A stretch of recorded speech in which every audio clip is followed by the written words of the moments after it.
Olá, sou o professor Josimar Silva e nós vamos dar início a uma aula de resolução de problemas de combinação completa, tá? Esse é o nosso primeiro problema aqui. Problema da Unirio, um problema bem parecido com outro problema da Unirio já resolvido em aula anterior, tudo bem? Inclusive nós fizemos uma variação nele que ficou bem parecido com esse aqui. Vamos ver o enunciado aqui, ó. Calcule o número de maneiras diferentes pelas quais podemos repartir uma dúzia de balas iguais entre 3 crianças, de modo que cada uma receba pelo menos uma bala. É importante lembrar que as balas são iguais, tá? Isso é importante demais, tá? As balas são todas iguais. E que cada criança tem que receber pelo menos uma bala, ou seja, não é permitido que uma criança fique sem bala, tudo bem? Nesse momento, eu vou sugerir que você dê uma pausa no vídeo e tente resolver esse problema. E a gente volta logo em seguida com a solução. Voltando aqui à solução, tá? Nós temos 12 balas idênticas, tá? Elas não são diferentes, são balas iguais. E temos 3 crianças para distribuir essas 12 balas, de modo que cada criança receba pelo menos uma bala. Então, vamos lá.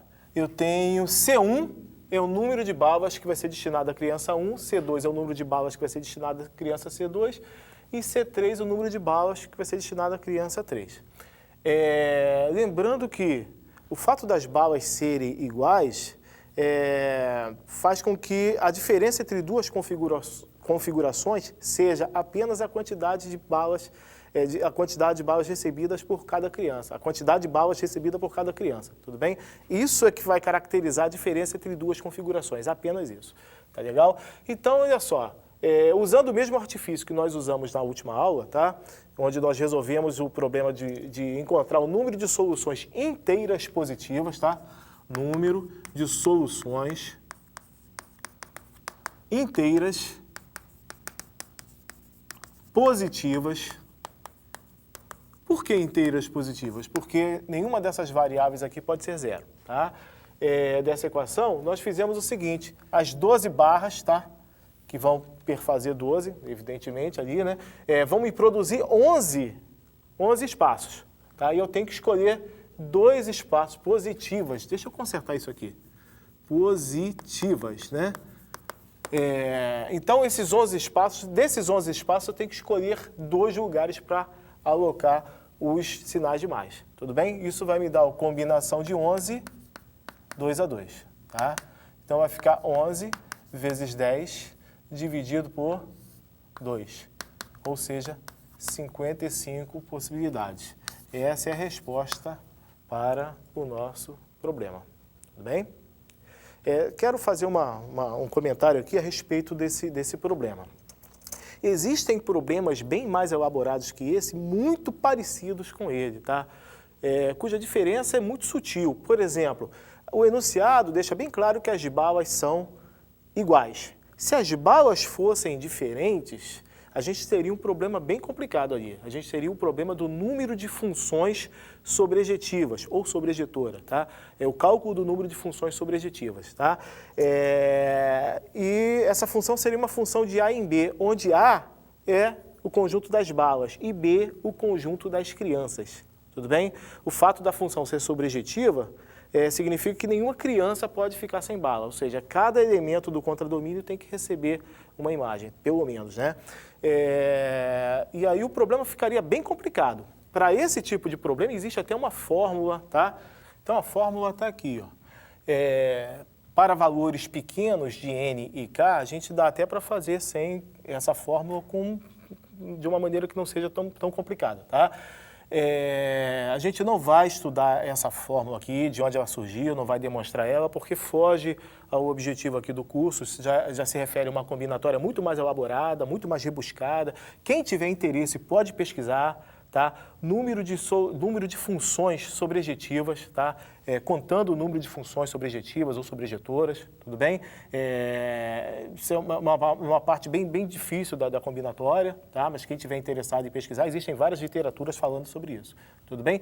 Essa fórmula aqui seria uma fórmula para resolver o problema se as balas fossem todas diferentes. Se fosse bala de, por exemplo, framboesa, de laranja, de coco, se as balas fossem todas distintas, eu teria uma variação no problema que tornaria ele bem mais complicado, tá?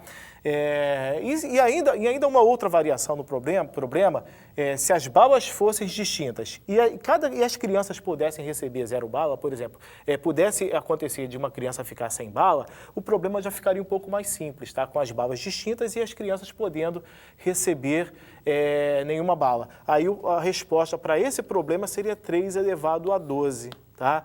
Como é que eu resolveria esse problema? Eu pegaria a primeira bala de framboesa, eu tenho 3 possibilidades para ela. Pode ser a criança 1, criança 2 e criança 3. A segunda bala, digamos, de laranja, eu teria 3 possibilidades. Criança 1, criança 2, criança 3. E assim por diante. 3 possibilidades para cada bala. São 12 balas, 3 elevado a 12. Tá? O problema é que nessa situação, nada me impede de escolher somente a criança 1. Tá? Para todas as balas, escolher somente a criança 1, por exemplo. E aí as outras crianças ficariam sem bala, né? Se a restrição for mantida de que cada criança não pode ficar sem bala, aí sim o problema fica bem mais complicado e pode ser resolvido por meio dessa fórmula aqui. Quem quiser pesquisar, tá? Número de funções sobrejetivas, tá ok? Tudo bem? Então vamos ao nosso segundo problema, tá? Quantas são as peças de um dominó comum? Dominó comum, esse dominó com o qual a gente está habituado, duplo 6, né? Que você pode ter no máximo 6 pontos em um lado e 6 pontos do outro numa mesma peça, tá? Isso é porque existem outras variações de dominó. Tem o duplo 12, que você pode ter 2 conjuntos de 12 pontos em cada um dos lados de uma mesma peça, né? Tem duplo 18, enfim. O que a gente usa, é muito comum aqui no Brasil, é o duplo 6. Aliás, eu pessoalmente nunca vi outro tipo de dominó, tá? Então as peças podem variar de 0 até 6. Deixa eu escrever isso aqui. 0, 1, 2, as peças não, as pontuações, os conjuntos de pontos das peças, tá? 1, 2, 3, 4, 5, 6. Tudo bem? Então são 7 possibilidades para eu preencher esses espaços aqui, ó. Cada peça tem 2 lugares onde vão ser colocados pontos, esses pontos, tá? Então, nós estamos diante aí de uma combinação com repetição. Por quê? Nada me impede de escolher o 2 e também o 2 para cá. Nada me impede, né? Então, eu posso escolher 2 deles, sendo que eu posso escolher cada elemento 2 vezes. Tá? Eu posso escolher mais de uma vez cada elemento. Então, eu estou diante de uma combinação com repetição. Na verdade, eu estou diante de uma combinação completa, ou combinação com repetição, de 7 elementos tomados de 2 a 2.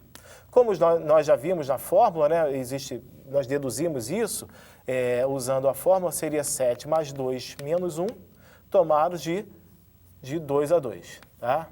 Isso vai me dar a combinação de 8 tomados de 2 a 2, que é 8 vezes 7 sobre 2, 4 vezes 7, 28. Isso fazendo uso da fórmula, tá? Maneira pela qual eu não gosto muito de resolver esse tipo de problema. Tá ok? A gente vai fazer agora sem a fórmula, a gente vai usar aquele artifício de barras para poder chegar a essa conclusão de 28, tá? E a bem da verdade, a melhor maneira de resolver esse problema esse problema especificamente, nem é usando combinação com repetição. A gente vai fazer depois sem usar a combinação com repetição. Na verdade, o que a gente está tentando fazer aqui é manipular, mexer, trabalhar mais com essa coisa, para a gente poder adquirir uma habilidade maior em mexer com combinação completa, tá? Vamos lá, como é que seria a solução usando as barras?